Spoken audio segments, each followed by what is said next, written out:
بسم اللہ الرحمن الرحیم۔ ناظرین و سامعین السلام علیکم ورحمۃ اللہ وبرکاتہ۔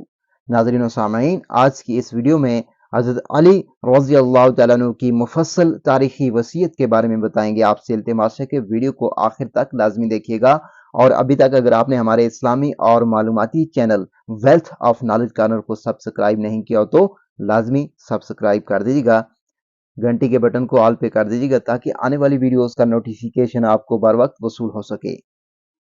جب وفات کا وقت آیا تو لوگوں کو وصیت فرمائی۔ بسم اللہ الرحمن الرحیم، یہ وہ وصیت ہے جو علی بن ابی طالب نے کی۔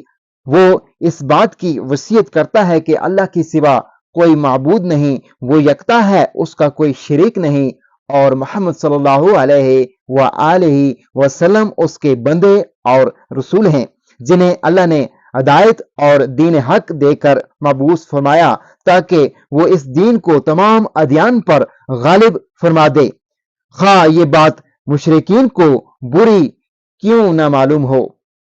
یقیناً میری نماز اور میری قربانی، میری زندگی اور موت، سب کچھ اللہ رب العالمین کے لیے ہے جس کا کوئی شریک نہیں۔ مجھے اسی کا حکم دیا گیا ہے اور میں فرمانبردار لوگوں میں سے ہوں۔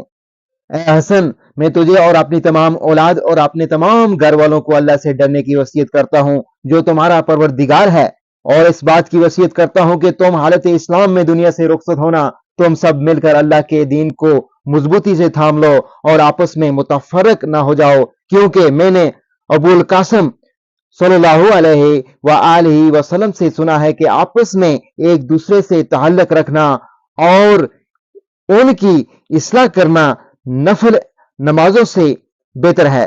تم اپنے تمام رشتہ داروں کے ساتھ حسن سلوک کرنا، اس سے اللہ تم پر حساب آسان فرمائے گا۔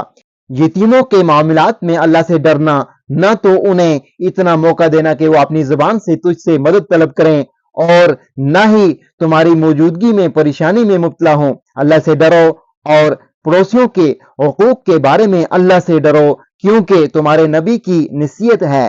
آپ ہمیشہ پڑوسیوں کے حقوق کی وصیت کرتے رہے، حتیٰ کہ ہمیں یہ خوف پیدا ہو گیا کہ کہیں حضور صلی اللہ علیہ وآلہ وسلم پڑوسیوں کو وارث نہ بنا دیں۔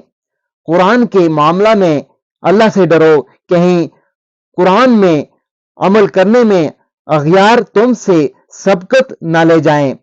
نماز کے معاملہ میں اللہ سے ڈرو، کیونکہ یہ تمہارے دین کا ستون ہے۔ تم اپنے رب کے گھر کے بارے میں بھی اللہ سے ڈرو، اور جب تک زندہ ہو اسے خالی نہ چھوڑو، کیونکہ اگر اسے خالی چھوڑا گیا تو وہاں کوئی نظر نہ آئے گا۔